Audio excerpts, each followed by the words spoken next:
तो the immortal emperor return his past life के इस एपिसोड के शुरुआत वहीं से होती है जहां पर पिछला एपिसोड खत्म हुआ था। लाओसी बहुत ही ज्यादा गुस्सा था। वो कह रहा था मैंने वादा किया था मेरे इस लाइफ में मेरे डैड को बिल्कुल भी परेशानी झेलने नहीं दूंगा। जो भी मेरे डैड को परेशानी देने का कोशिश करेगा मैं उसका पूरा माँ बहन एक कर दूंगा। अब इसके आगे की कहानी को इस एपिसोड के साथ जानेंगे। इस एपिसोड के शुरुआत में हम देखते हो जो मास्टर साई नाम का बंदा था वो उसके एक आदमी को ऑर्डर देता है, इस होटल के अंदर जितना भी लोग है उन सबको यहाँ से बाहर निकाल दो, अभी यहाँ पर थोड़ा सा अर्जेंट मीटिंग होगा। इतना कहने के बाद उसके एक आदमी के पास से नाइफ लेता है और लाओसी की तरफ फेंकते हुए कहता है, बच्चे मैं तेरे गर्लफ्रेंड और तेरे पिताजी को यहाँ से इसीलिए जाने दिया क्योंकि मैं कोई भी गुंडा नहीं हूँ, मैं एक बिजनेसमैन हूँ। लेकिन बच्चे तू उतना भी ज्यादा लकी नहीं होगा। वो जो जमीन पे नाइफ गिरा हुआ है ना, चुपचाप उस नाइफ को उठा और अपने हाथ से अपने एक हाथ को काट दे, उसके बाद मैं तुझे यहाँ से जिंदा जाने दूंगा। ये सुन के लाओसी लिटरली बहुत ज्यादा गुस्सा हो जाता है और कहता है क्या तुझे पता भी है तू किसके साथ इतना ज्यादा घमंड के साथ बात कर रहा है। ये सुन के वो जो मास्टर साई था वो हंसने लगता है और कहता ले ले ले ले मेरा बाबू गुस्सा हो गया।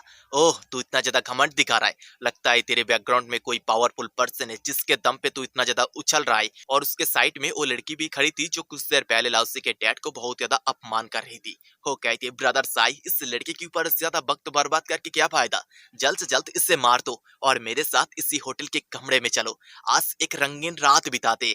और साई के दूसरी तरफ उसका एक आदमी भी खड़ा था जो बहुत ज्यादा गुस्सा था। वो कहता है हाँ ब्रदर साई ज्यादा वक्त बर्बाद करके कोई भी फायदा नहीं है, इस लड़के को यहाँ पर मार दो। साई कहता है नहीं नहीं नहीं नहीं, मैंने अभी के अभी देखा ये लड़का बहुत ज्यादा अकड़ दिखा रहा था, जरूर इसके बैकग्राउंड में कोई ना कोई पावरफुल है, मैं भी देखूं वो कौन है।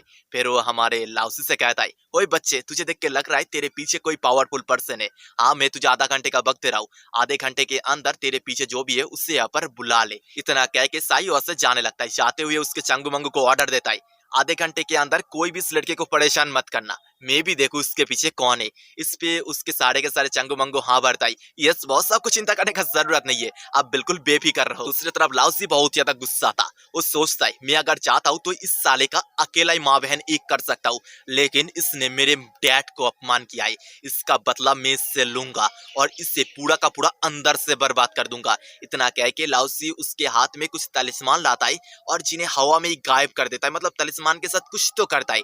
लाओजी ये जो सब कुछ कर रहा था इस सब कुछ साई का वो जो आदमी था वो देख नहीं पा रहा था। वो सोचता है ये लड़का इतना देर से वहां पर बिल्कुल शांत क्यों खड़ा है, क्या उससे किसी को भी कॉल नहीं करना है या फिर नल्ला यहाँ पर कुछ ना करके ही मरना चाहता है। इसी के साथ सीन शिफ्ट होकर ये मेंशन का सीन दिखाया जाता है जहाँ पर ओल्ड मैन तियान कुछ तो काम कर रहा था, तभी उनके सामने एक तालिस्मान टाइप का अपियर होता है। ये तालिस्मान ऑब्वियसली लाओसी ने भेजा था। वो तालिस्मान अचानक से वहां पर कुछ वर्ड को समन करता है जिसमें क्या लिखा हुआ था हमें समझ में नहीं आता है, लेकिन ओल्ड मैन तियान को समझ में आ जाता है और ऐसे एक एक करके लाओसी के पहचान वाले जितना भी बड़ा आदमी था उन सबके सामने वो वाला तालिस्मान अपियर होने लगता है। जैसे कि गैंगस्टर बाओ के पास एंड गांगफू के पास भी अपियर होता है, अरे वही बंदा है जो लाओसी के पावर देके बहुत से इंप्रेस हुआ था। ये रियल एस्टेट डेवलपमेंट का कुछ हेड टाइप का था। कुछ देर बाद हम देखते हैं लाओसी जितना भी लोगों के पास कॉल किया था उस सब लोग कार लेके लाओसी के लोकेशन की तरफ बढ़ रहा था। उनमें से ही एक कार के अंदर बाव बैठा हुआ था जो ओल्ड मैन तियान के पास कॉल करके कहता है ओल्ड मैन तियान कुछ देर पहले ही मास्टर लाओसी का एक कुछ मैसेज टाइप का मेरे पास आया था जिसमें वो हमसे मदद मांग रहा था। ओल्ड मैन तियान कहता है हाँ बिल्कुल ऐसा ही एक तलिस्मान मेरे सामने भी अपियर हुआ था। तभी ओल्ड मैन तियान के पास ही बैठी हुई उसका पोती पूछती है ग्रैंडपा क्या मास्टर मुसीबत में। ओल्ड मैन तियान कहता है नहीं ऐसा कभी भी नहीं हो सकता है, मिस्टर लाओसी बहुत ज्यादा पावरफुल है, वो कभी भी किसी भी मुसीबत के अंदर नहीं पड़ सकते, जरूर बात कुछ और है। शिनशिफ्टो के ऑफिसर हानगुहो को दिखाया जाता है जिसके पास उसका एक जूनियर ऑफिसर आता है और कहता है सर हमारे टोंगजो सिटी के सारे पावरफुल आदमी सिटी के बिल्कुल बीचों बीच बढ़ रहा है, जरूर कुछ बड़ा होने वाला है। हानगुहो कहता है हाँ मुझे इस बारे में पता है, ये सब कुछ मिस्टर लाओसी के कारण से हो रहा है, इसके लिए ज्यादा चिंता करने का जरूरत नहीं है, फिलहाल अभी के लिए मिस्टर लाओसी के साथ कॉन्ट्रैक्ट करो। इसी के साथ शिनशिफ्टो के लाओसी को दिखाया जाता है, उसके सामने ताई बैठा हुआ था। ताई उसके नाक में उंगली करते हुए लाओसी से कहता है अबे बच्चे तूने जिस आदमी को बुलाया है वो अभी तक यहाँ पर क्यों नहीं आ रहा है, अभी ऐसा मत बताना वो यहाँ पर आने ही नहीं आ रहा है, अगर ऐसा होता है तो बच्चे इसके लिए तुझे गंदा फल भुगतना पड़ेगा।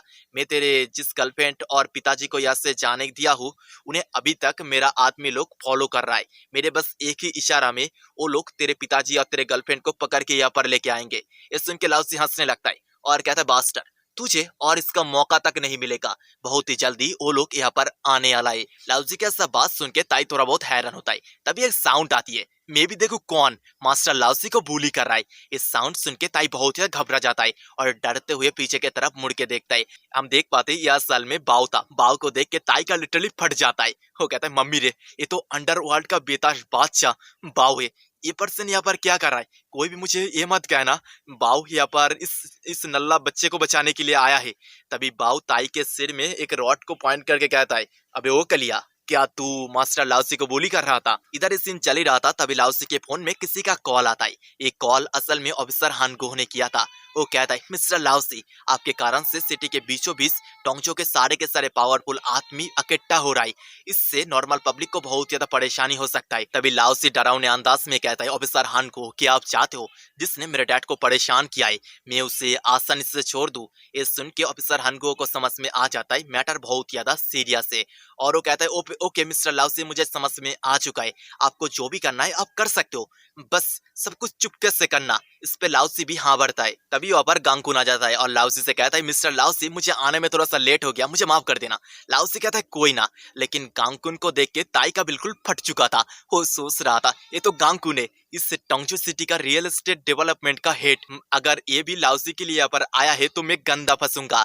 तभी गांगकुन का नजर ताई के ऊपर गिरता है और वो कहता है, क्या इस आदमी ने मास्टर लाउसी आपको bully किया है? ये सुन के ताई का बिल्कुल फट जाता है और वो कहता है, मिस्टर गांगकुन, मुझे समझाने का मौका दो। लेकिन गांगकुन उसे समझाने का मौका नहीं देता है। उसे फटक से थप्पड़ लगाता है और कहता है, आज से मेरा रियल एस्टेट डेवलपमेंट कंपनी तुझे किसी भी तरह से मदद नहीं करेगा। ये सुन के ताई के पैरों तले जमीन बिल्कुल खिसक जाता है। ताई इस सदमे से उबरता उससे पहले ही वहां पर ओल्ड मैन तियान उसके पोती के साथ आ जाता है और कहता है, मैं भी अपने आंखों से उस बास्टर्ड को देखना चाहता हूँ। कौन मिस्टर लाउसी को इतना ज्यादा गुस्सा दिलाया है? ओल्ड मैन तियान को यहाँ पर देख के ताई का और भी ज्यादा फट जाता है और सोचता है, साला वो शाओ चैन का बच्चा आज मुझे एक बहुत ही बड़ा मुसीबत में फंसा दिया है। मैं चाहे के भी इस मुसीबत से और बाहर नहीं निकल पाऊंगा। आज मेरा काम यही पर ही खत्म है। और दोस्तों, यही पर ही हमारा ये वाला एपिसोड खत्म होता है। नेक्स्ट एपिसोड के अंदर देखेंगे लाउसी साई के साथ क्या करता है। और दोस्तों, मैं मेरे इस चैनल के अंदर और भी तो एक मानव को एक्सप्लेन कर रहा हूँ जिसका नाम है सुप्रीम मास्टर। आप लोग उस मानव को भी देखो, वो भी काफी ज्यादा अच्छा मानव है।